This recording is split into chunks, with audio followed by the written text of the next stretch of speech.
నారాయణ ఆది నారాయణ. ఓం నారాయణ ఆది నారాయణ ఛానల్ను ఆదరిస్తున్న గురు బంధువులకు స్వాగతం, సుస్వాగతం.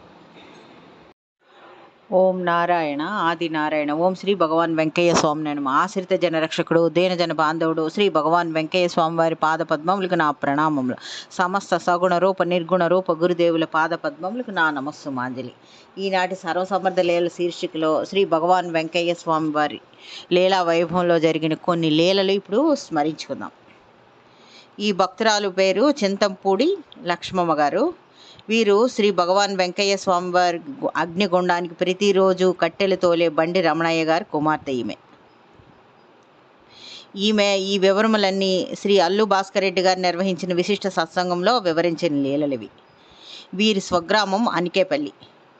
ఈమె చిన్నతనం నుంచే శ్రీ భగవాన్ వెంకయ్య స్వామి వారిని సేవించుకున్నారు. చిన్నప్పటి నుంచే చూశారు.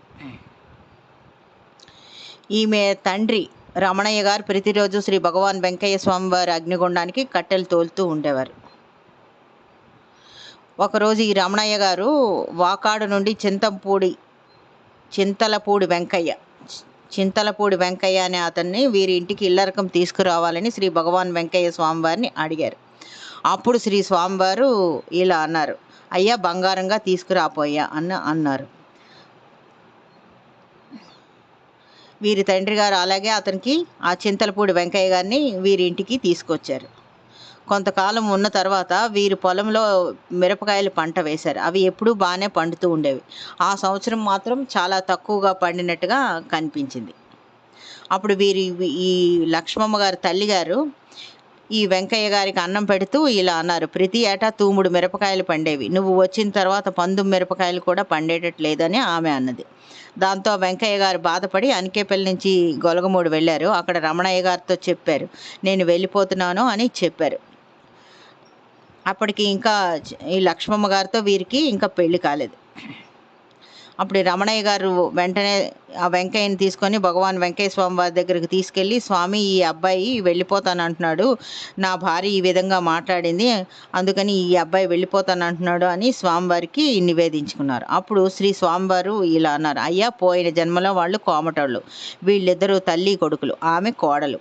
ఈ జన్మలో వీరు ఆమె బిడ్డ అల్లుళ్ళుగా జన్మించారు. అనగా పోయిన జన్మలో వీళ్ళిద్దరూ భార్యాభర్తలు కనుక ఈ జన్మలో కూడా వీరు భార్యాభర్తలు కావాలి. 3 రోజుల్లో వాళ్ళకి పెళ్లి చేసేయి, వాళ్ళే సర్దుకుంటారు అని అన్నారు స్వామివారు. స్వామి 3 రోజుల్లో పెళ్లి చేయడం ఎలా, మా పరిస్థితి కూడా ఏమీ బాగోలేదు అని ఈ రమణయ్య గారు అన్నారు. అప్పుడు స్వామి ఇలా అన్నారు, అయ్యా అన్నీ అవే కలిసి వస్తాయి, 3 రోజుల్లో ఆంజనేయ స్వామి గుడిలో పెళ్లి చేసేయి అని చెప్పారు స్వామివారు. అయితే మాకాని అప్పుడు మళ్ళీ బండి రమణయ్య గారు ఒకసారి అడిగారు స్వామివారిని, మాకాని వెంకటరావు గారిని కలిసి అడిగేదా స్వామి అని అడిగారు. అంటే అప్పుడు స్వామి ఇలా అన్నారు, అయ్యా ఆయన ఏమి ఇవ్వగలడు, బాసికాయలకైనా ఇస్తాడు, వెళ్ళిరా అన్నారు స్వామి. వారు అదేవిధంగా మాకాని వెంకటరావు గారి దగ్గరికి వెళ్ళారు. వెళ్తే ఆయన కేవలం ఒక 10 రూపాయలు ఇచ్చి, అయ్యా బాసికాయలు తీసుకోండి అని చెప్పారు. స్వామి చెప్పినట్టే బాసికాయలకి మాత్రమే డబ్బులు ఇచ్చారు అతను. ఆ తర్వాత కోటితీర్థం గోపాలయ్య గారు మరికొందరు కలిసి ఈమె భర్తకు కొత్త బట్టలు తీసిచ్చారు. మరికొందరు కొంత డబ్బు ఇచ్చారు. కమలపూడి సుబ్బానాయుడు గారు తాళిబొట్టు ఇచ్చారు. మరొకరు ధాన్యం ఇచ్చారు. అలా అన్నీ సమకూరే ఆ పెళ్లికి. ఆశ్రమంలో ఒక మూట బియ్యం ఇచ్చి, కూరగాయలు అన్నీ ఇచ్చి అక్కడే వంట చేయించారు తులసమ్మ గారు. ఆంజనేయ స్వామి గుడిలోనే వీరి పెళ్ళి జరిగింది, వీరి వివాహం జరిగింది. పురోహితుడు వీరికి అరుంధతి నక్షత్రాన్ని చూపిస్తూ ఉండగా అప్పుడు శ్రీ భగవాన్ వెంకయ్య స్వామి వారు ఇలా అన్నారు, అయ్యా మీ పెళ్ళికి నారదుల వారు వచ్చారు చూడయ్యా అని అన్నారు శ్రీ స్వామివారు. అప్పుడు ఈమె లక్ష్మమ్మ గారికి అంత జ్ఞానం లేదు. ఆమె ఇలా అనుకున్నారనమాట, మా పెళ్ళికేంది నారదుల వారు వచ్చేదేంది, పిచ్చి కదా ఈయనగానే అనుకుంది. అప్పుడు ఈమె స్వామివారిని పిచ్చివాడనే అనుకునేది అని ఆ విధంగా అనుకున్నదాన్ని అని చెప్పి అని నేను చాలా తప్పుగా భావించాను అని పశ్చాత్తాపడ్డారు కూడా ఆవిడ, ఈ చింతలపూడి లక్ష్మమ్మ గారు. అటు తర్వాత వీళ్ళకి పెళ్ళైన తర్వాత 7 సంవత్సరాలైనా వీరికి సంతానం లేదు. ఒకరోజు గొలగమూడి వెళ్ళి గోపాలయ్య గారితో ఆమె సమస్య చెప్పుకుంది. గోపాలయ్య గారు స్వామివారి దగ్గరికి తీసుకువెళ్ళి ఈ సమస్యను నివేదించారు. స్వామి, మనం ఆంజనేయ స్వామి గుడిలో పెళ్లి చేశాం కదా, బండి రమణయ్య కూతురు, ఆమెకు సంతానం కలగలేదట, ఆమె మన దగ్గరకు వచ్చింది అని చెప్పారు. అప్పుడు స్వామివారు తంబూర వాయించి అయ్యా ఆమెకు ముగ్గురు మగ సంతానం ఉంది, కానీ ఈమెకు కష్టాలు వస్తాయి, సంతానం వద్దులే అని స్వామివారు చెప్పారు. అప్పుడు గోపాలయ్య గారు బయటకు వచ్చి ఇలా చెప్పారు, స్వామి వద్దంటున్నారమ్మా నీకు సంతానం అంటే ఆమె తిరిగి వెళ్ళిపోయింది. ఆ తర్వాత ఒకరోజు ఈమె చెల్లెలకి తగ వచ్చింది. ఆ గొడవలో ఈమె చెల్లెలు ఈమెను దురుసుగా మాట్లాడుతూ నీవు గొడ్రాలివి అని నిందించింది. దాంతో ఆమె చాలా బాధపడి ఈ గొడవ జరిగేటప్పటికే అప్పటికే స్వామివారు సమాధి చెందారన్నమాట. ఆ బాధతో ఆమె గొలగమూడి వెళ్ళి సమాధి వద్ద వేడుకున్నారు. స్వామి, ఇప్పటికి నాకు పెళ్ళై 17 సంవత్సరములైంది, ఎన్ని కష్టాలైనా అనుభవిస్తాను, నాకు మాత్రం ఒక మగపిల్లవాడిని ఇవ్వు చాలు అని ఆమె స్వామివారి దగ్గర మొరపెట్టుకున్నారు. భగవాన్ వెంకయ్య స్వామివారు కనికరించి ఆమెకు ఒక కొడుకునిచ్చారు.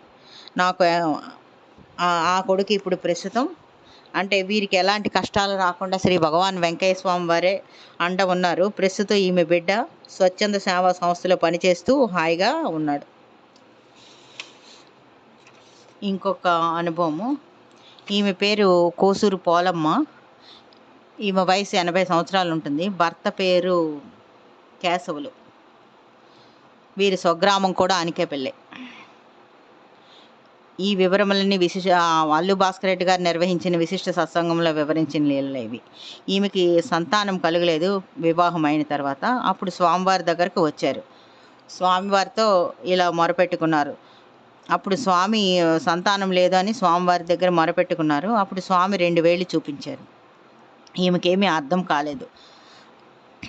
అప్పుడు స్వామివారిని అడిగితే 2 కొడుకులు ఉన్నారు, ఒకడు వాళ్ళ పెదనాన్నలాగే అవుతాడని స్వామివారు చెప్పారు. వారు చెప్పిన ప్రకారమే ఈమెకి 2 కొడుకులు పుట్టారు. అందులో ఒకడు పెళ్లి చేసుకొని పిల్లలు కలిగిన తర్వాత అకస్మాత్తుగా మరణించాడు. వాళ్ళ పెదనాన్నగారు కూడా పెళ్ళి అయిన తర్వాత కొడుకు పుట్టిన తర్వాతే చనిపోయారు. అప్పుడు ఆమెకు అర్థమైందనమాట. శ్రీ భగవాన్ వెంకయ్య స్వామి వారు చెప్పిన విధంగా వాళ్ళ పెదనాన్నలాగే అవుతాడు అని చెప్పింది. అప్పుడు ఆమెకు అర్థమైంది. ఈమె అనుభవం ఇంకొకటి కూడా ఉంది. కోసూరు పోలమ్మ గారి అనుభవం ఉంది. ఒకసారి ఈమె ఎద్దుకు బాగోలేక ప్రాణాపాయ పరిస్థితి వచ్చింది. వెంటనే శ్రీ భగవాన్ వెంకయ్య స్వామి వారి దగ్గరికి వచ్చి స్వామివారిని చూసి ఏడ్చేసింది ఆవిడ. వెంటనే స్వామివారు ఒక దారం ఇచ్చి, అమ్మ నీ ఎద్దుకి ఏమీ కాదు, బాగవుతుంది, ఈ దారం తీసుకెళ్ళి కట్టు అని అన్నారు స్వామివారు. ఆ దారం తీసుకొని ఆమె వెళ్తూ ఇలా అనుకుంది, ఇంత ప్రమాదంలో ఉంటే ఈ దారము ఇచ్చారని మనసులో స్వామిని తిట్టుకుంటూ వెళ్తుంది. వెంటనే స్వామివారు సేవకులతో ఆమెను పిలిపించి, అమ్మ నీ ఇలా చెప్పారనమాట. సేవకులతో అలా తిట్టుకుంటూ వెళ్తుంది, దారం ఇచ్చారేంటి అని. స్వామివారి సేవకులతో ఆమెను పిలిపించి ఇలా అన్నారు, అమ్మ నీ ఎద్దుకు 3 నెలల క్రితమే పాము కరిచింది, ఆ విష ప్రభావం ఇంకా ఉంది, నువ్వు ఇంటికి పోతూ గారమండలు తీసుకెళ్ళు, అలాగే మంత్రగాళ్ళను తీసుకెళ్ళు, వాళ్ళు మంత్రించగానే మేలవుతుంది అని అన్నారు. ఆమె అలాగే చేసింది. ఆ ఎద్దుకి నయమైంది. కృతజ్ఞతాభావంతో టెంకాయ తీసుకొని స్వామివారి దగ్గరకు వెళ్ళింది ఆమె. అప్పుడు స్వామి ఇలా అన్నారు, ఏమ్మా నీ ఎద్దుకు బాగుందా అని అన్నారు. ఓం నారాయణ ఆది నారాయణ.